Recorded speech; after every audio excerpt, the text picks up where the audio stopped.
अस्सलामु अलैकुम व रहमतुल्लाहि व बरकातुहू। अल्हम्दुलिल्लाहि अस्सलातु लिआलिहा अम्मा बाद व अऊज़ु बिल्लाहि मिनश शैतानिर रजीम। बिस्मिल्लाहिर रहमानिर रहीम। इक़रा बिस्मि रब्बिकल्लज़ी खलक़ खलक़ल इंसाना मिन अलक़ इक़रा व रब्बुकल अकरम अल्लज़ी अल्लम बिल क़लम అల్లమల్ ఇన్సాన మా లం యఅలం। నా ప్రముఖ ఉపాధ్యాయులు మరియు విలువైన అతిథులారా, ఈరోజు నేను విద్య యొక్క ఆధునిక యుగం యొక్క బహుమతిగా పరిగణించబడుతుంది. కానీ వాస్తవానికి ఇది ఇస్లాం యొక్క బహుమతి. ఇది 1400 సంవత్సరాల క్రితం ఇవ్వబడింది. ఎందుకంటే ఇస్లాం యొక్క సూర్యుడు ప్రపంచాన్ని ప్రకాశవంతం చేస్తున్నప్పుడు ప్రపంచం యొక్క చరిత్ర చీకటి యుగాల గుండా వెళుతుంది. ఆ సమయంలో పాఠశాల లేదా కళాశాల లైబ్రరీ లేవు. ఇస్లాం విద్యకు పునాది వేసింది.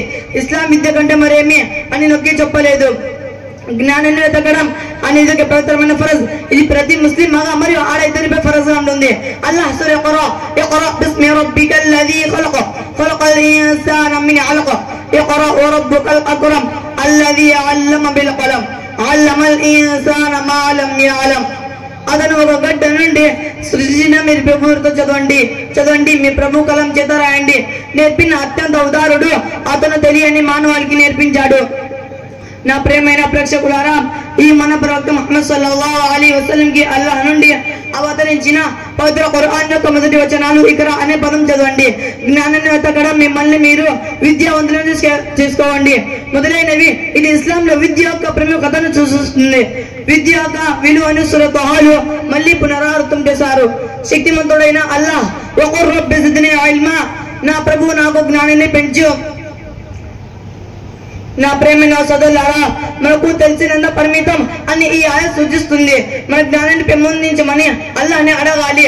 ప్రతి జ్ఞానం వెతకడే మంచిదే, కానీ ఇస్లాం జ్ఞానం, ఖురాన్ మరియు హదీస్ జ్ఞానం, ఫిఖ్ మరియు షరియా మరియు ఈమాన్ మరియు దీనిలపై చక్కగా చేసే ఆధునిక కంటే మరుగైనవి సూరా ఫాతిహాలో ప్రస్తావించబడింది. ఇన్నమా యషల్లాహ మిన్ ఇబాదిల్ ఉలమాఇ ఇన్నల్లాహ అజీజున్ గఫూర్. నిజంగా అల్లాహ్కు భయపడే వారికి మాత్రమే జ్ఞానం ఉంది. నిజంగా అల్లాహ్ శక్తిమంతుడు మరియు క్షమించేవాడు. నా ప్రియమైన సోదరులారా, మన ప్రవక్త ముహమ్మద్ సల్లల్లాహు అలైహి వసల్లం చెప్పినట్లుగా మతం జ్ఞానం అంటే ఇల్ముద్దీన్. ఇది ప్రతి ముస్లిం పై ఫరజ్ గా ఉంటుంది. తలబుల్ ఇల్మి ఫరీదతున్ అలా కుల్లి ముస్లిమిన్ వ ముస్లిమతున్. జ్ఞానాన్ని పొందడం ప్రతి ముస్లిం స్త్రీ మరియు పురుషులపై ఫరజ్ గా ఉంటుంది. మరియు మరొక హదీస్ లో మన ప్రవక్త ముహమ్మద్ సల్లల్లాహు అలైహి వసల్లం తన గురించి చెప్పారు, అనా బుఇతు ముఅల్లిమన్, నేను గురువుగా పంపబడ్డాను. ఇందువల్ల మన ప్రవక్త ముహమ్మద్ సల్లల్లాహు అలైహి వసల్లం సహాజాలు నేర్చుకోవడం, బోధించడం నియమితులై ఉన్నారు. వారు మసీదు లేదా ఎండో ఒక మూలలో కూర్చొని స్త్రీ మరియు మంచి గుణాన్ని పొందారు.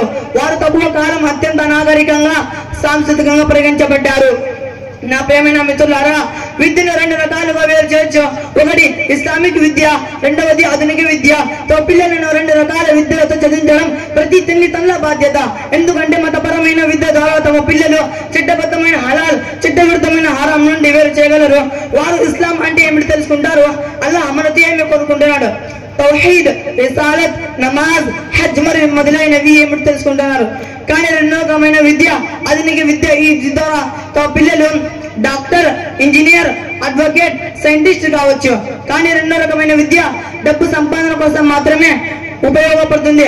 అయితే ఇల్ముద్దీన్ పరలోకంలో సర్వశక్తిమంతుడైన అల్లాహ్కు దగ్గరగా తీసుకువెళుతుంది. ఇది పరలోకంలో మంచి ఫలానికి సహాయం పడుతుంది. నా ప్రియమైన ప్రేక్షకులారా, ఇప్పుడు అల్లాహ్ని ప్రార్థిస్తున్న ప్రసంగాన్ని ముగించాలని భావిస్తున్నాను. అల్లాహ్ మనకు ఇల్ముద్దీన్ ద్వారా ప్రసాదించుగాక. ఆమీన్ సుమ్మ ఆమీన్. అస్సలాము అలైకుం వరహ్మతుల్లాహి వబరకాతుహు.